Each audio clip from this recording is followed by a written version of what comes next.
la'ala khuluqin azim. Ọlọ́run lóró ya Nabi wa Muhammad bẹ́ẹ̀. Nunu wal qalami wa ma yasturun. Gbogbo ntọ́ bá lè wulẹ̀ kó níláyé kọ́ dà láyé tọ́ bá ti níwà òṣì. Ma anta Ẹ̀yin ẹgbẹ́ democracy. bini'mati rabbika bimajnunin. Ìwà dáadáa ni mo fẹ́ kẹ́ ní láàrin ara yín. Gbogbo ẹgbẹ́ tí o bá ti sí ìwà rẹ̀ níbẹ̀ tábà kójọ láàárọ̀ ńgbà tí o bá fi dọ̀sán yóò padà túká ni. Wa inna laka la ajran ghayra mamnunin Wa innaka la'ala khuluqin azim. kí láǹfààní ẹgbẹ́ táwọn èèyàn kan tí wọ́n dálẹ̀ tó ṣe pé ọ̀rọ̀ ẹ̀yìn àtọ̀tẹ̀ àtàbòsí ni wọ́n fi ń ṣe ẹgbẹ́ yẹn. Gbogbo ẹgbẹ́ tí wọ́n bá fi ọ̀tẹ̀ àti ọ̀rọ̀ ẹ̀yìn àtàbòsí pilẹ̀ rẹ̀ gbogbo wọn ò ní gúnlẹ̀ dáadáa mbẹ̀. Ma anta bini'mati rabbika bimajnunin. Ẹ bá wí. Laka la ajran Ẹ bá wí. ghayra mamnun. Wa innaka la'ala khuluqin azim. Anabi wa Muhammad Sallallahu alayhi wa sallam. tẹ́ ẹ bá ti yọ̀bọ̀ anabi àwa ò máa lọ. Wa ma yansurun. Wàláyé mi mbàrẹ́ ni yọ̀bọ̀ anabi dáadáa.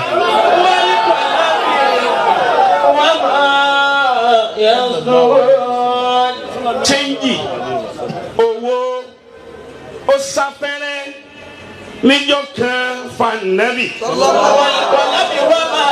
Kò sẹ́ni tí ń bẹ láyé tí ó lè broke.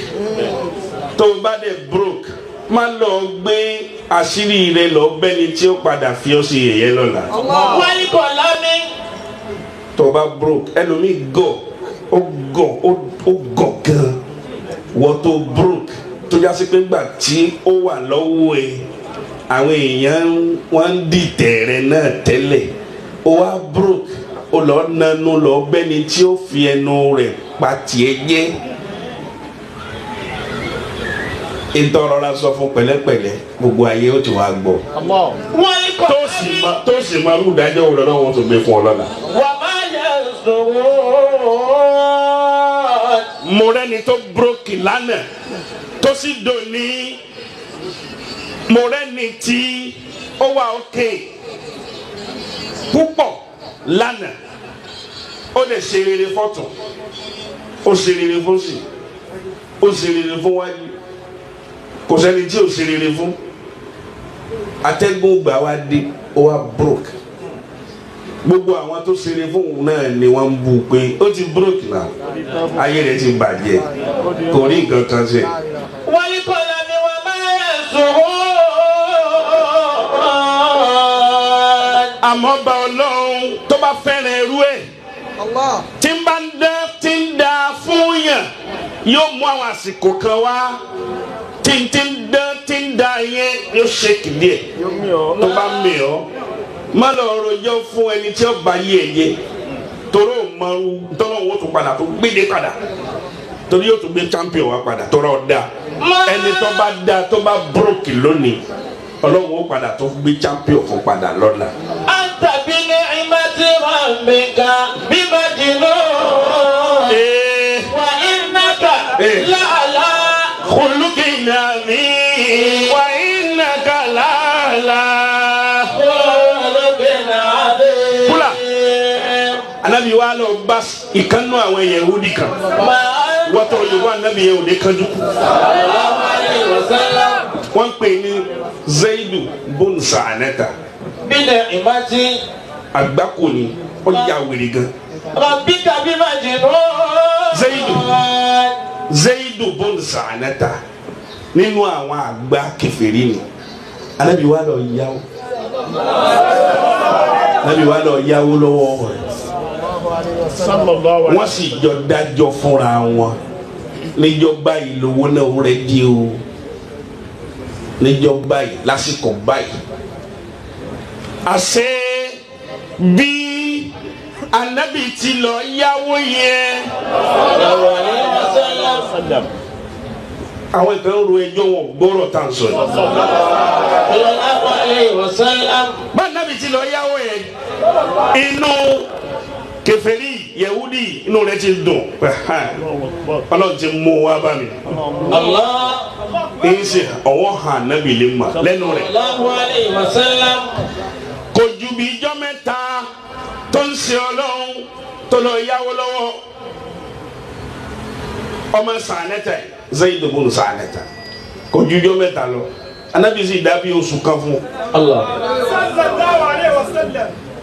anabi bẹ ní halkọ tá anabi ń kọ́ àwọn sàábì lẹ́kọ̀ọ́ anabi ń kọ́ wọn lẹ́kọ̀ọ́ lọ́wọ́ mi Zaidu yìí bá dé lọ́wọ́ agbó mi tẹ́ ní bọ́dì mọ́lẹ̀ bí kéèyàn bá a ti dára wa lẹ́kọ̀ọ́ yìí kẹ́lẹ́ kankan máa bọ̀ kó kà máa tẹ àwọn èèyàn bọ́ kó máa bọ̀ wá láti ẹ̀yìn báyìí.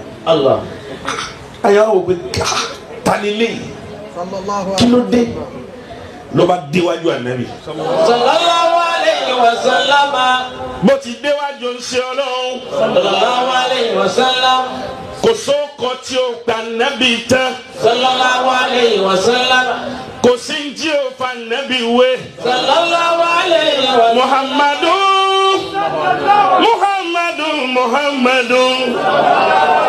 ntí yóò bu ànábì ndakọ ànábì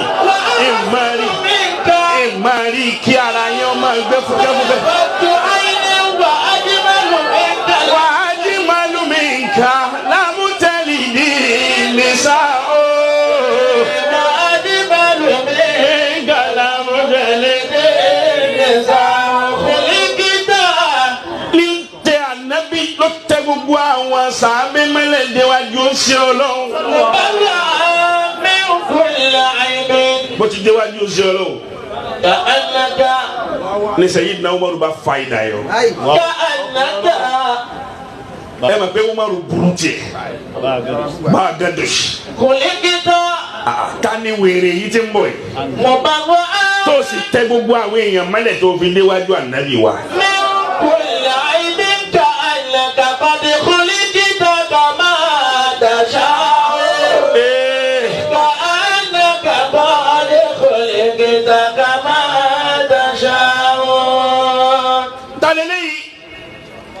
gbogbo àwọn sàbí fẹ́ fa ìdá yọ wọ́n fẹ́ bẹ́ẹ̀ sí méjì. Nabi ni ẹ farabalẹ̀. Anabi wa ni ya asahabi. Ìtọ́jáde lẹ́nu anabi ni mo fẹ́ sọ yìí. sallallahu alayhi wa sallam. kun khayran qadi. Allah. sallallahu alayhi. Ya asahabi. kun khayran qadi. Allah. Ìdàkọ́lùkù tẹ́ yọ. Ẹjọ́ rí ló yẹ kẹ́ ẹ dá. ahsanu minka. Ẹ wà náà. lam taraqtu ayni wa ajmalu. Ẹjọ́ rẹ ẹjọ́ tó dá lẹ́ẹ̀bá dá láàrin mi àti Zaid ibn Sa'nata tó wọlé lójijì tí ń tẹ àwọn èèyàn mọ́lẹ̀ ẹ béèrè ẹjọ́ ni kò tí ì ní ìdí dá. wa ajmalu minka. Ìfàjà. Anabi Muhammad. Anabi Muhammad. Khuliqta mubarra'a. Khuliqta mubarra'a min kulli aybi. Wọ́n wá bu ọ lásán ọ̀rẹ́ ẹ pa gbogbo ẹ gba gbogbo ilé jẹ ọjọ́ ànábì. Khuliqta mubarra'a min kulli aybi. èèyàn kan fẹjọ́ kúlà sùn mí njọ́ kan ó sì pa irọ́ ó sì kéèyàn sí ọ̀hún odidi rọ́bà yìí ọ̀hún odidi rọ́bà yìí ọ̀hún ó rámpù ẹ̀ ó sì gbé lùmí gbàmú irọ́ ilé wọn ló dẹ̀ wá. ahsanu minka. àwa wádìí pé kò sóòótọ́ kan bẹ́ẹ̀. lam taraqtu ayni. gbogbo ẹni tí bá máa dàda parọ́ mọ́ ẹnì kejì rẹ̀ tínú bá fi bí Ọlọ́run ayé ń tọ̀ wọ́n bàjẹ́ tí èkó. Wa ajmalu minka. Tẹ́ ẹ bá rẹ́ lómi tí ò dáa fún bọ̀ àfa kéwú díẹ̀. Tẹ́ ẹ bá rẹ́ lómi tí ò dáa fún tí ò dẹ̀ lè dáa fún ó ti fa hàn bá kan jẹ́ gan. Àwọn kan bẹ kò lè dáa fún wọn láyé kán máa hàn Kùránì mú fún wọn mọ́ kó máa jẹ ewé rẹ̀ kò lè dáa fún wọn kò lè dáa fún ọmọ wọn kò lè dáa fúnra wọn. Kí ni oníjó dáa fún wọn? Èyí tí wọn ò rí tí wọ́n máa sọ. Ògbóntójú yín ò tó tẹ̀ ẹ̀ máa sọ. Ntí ò lè jọ dáa fẹ́ lómi tí èkú. Anabi ni kun khayran qawli yọ dáa fún wọn tó yọ wọn Anabi. Sallallahu alayhi wa sallam. Ẹ dájọ́ ni ẹ béèrè lọ́wọ́ mi pé ṣé mo tiẹ̀ mọ̀ kí ló ń bẹ láàrin mi àti ẹ̀. Ara àwọn sàbí bá balẹ̀ Anabi bá ní ìwọ Zaidu bunu Sa'anata lóòótọ́ ni mo wá bá ẹ mo yá owó lọ́dọ̀ rẹ àmọ́jọ́ tí mo dákọ́ ló wáyé èpè ìjẹta ni mo ṣẹ̀ṣẹ̀ yáwó lọ́dọ̀ rẹ o sì wá wálé ni ó sì léye ijọ́ tá a dá ó léye àsìkò tá a dá lẹ́ẹ̀kan náà Zaidu bunu Sa'anata ló bá wóolu lẹ́lẹ́kan. Ó ní tó ń rí lára Ànábì yìí ó ní tó ń wá ṣe sallallahu alaihi ó wasallam. lóun mọ̀ọ́mọ̀ ó nítorí pé ńgbà tí wọ́n sọ fáwọn pé bá Ànábì ti rí ni bá Ànábì ti rí ni bá Ànábì ti rí ni bá Ànábì ti rí ni ó ní gbogbo ìwà Ànábì pátá làwọn ti dán wò tí sì ń paasi gbẹ. Olóyè kan tó wá kú tóun dánwò yìí wọn lé gbẹ̀yàn bá ta Ànábì ṣuṣu Ànábì ó tún lọ sí i. Oyè kan tó ń wá wò pé òun tẹ̀ fẹ́ wò bóyá òun tọ́lọ́ lọ́hùn rẹ̀ nìyí ṣe àbọ̀lọ́hùn ọ̀ràn ṣe lòun fi wá tán sùn ó ní ẹ wá wọ̀rọ̀ tó jáde lẹ́nu Ànábì. Ó lọ́rọ̀ tó wá jáde lẹ́nu ṣe Ọlọ́run Muhammad òun wá rí i pé ó tó láṣáájú ìrẹ́ Ànábì fi nù mí kọ́ mi ashhadu an la ilaha illallah wa anna Muhammadan rasulullah Wa ahsanu minka ọkùnrin Yahudi ọba Ànábì fún mi ní mo fẹ́ ṣe Islam. Ó ní kí n sì sọ òun nìkan lòun ó ṣe Islam náà. Àtẹ̀mí àtàwọn ẹbí mi àtàwọn ọ̀rẹ́ mi òun lọ sọ tó ń rí gbogbo àwọn làwọn jọ pílánì pé wọ́n ṣe é wò káwò bóyá lóòótọ́ ni. Lábúdá lìdí nìṣẹ́ wọ̀ fún ìkítà. Mo bá bá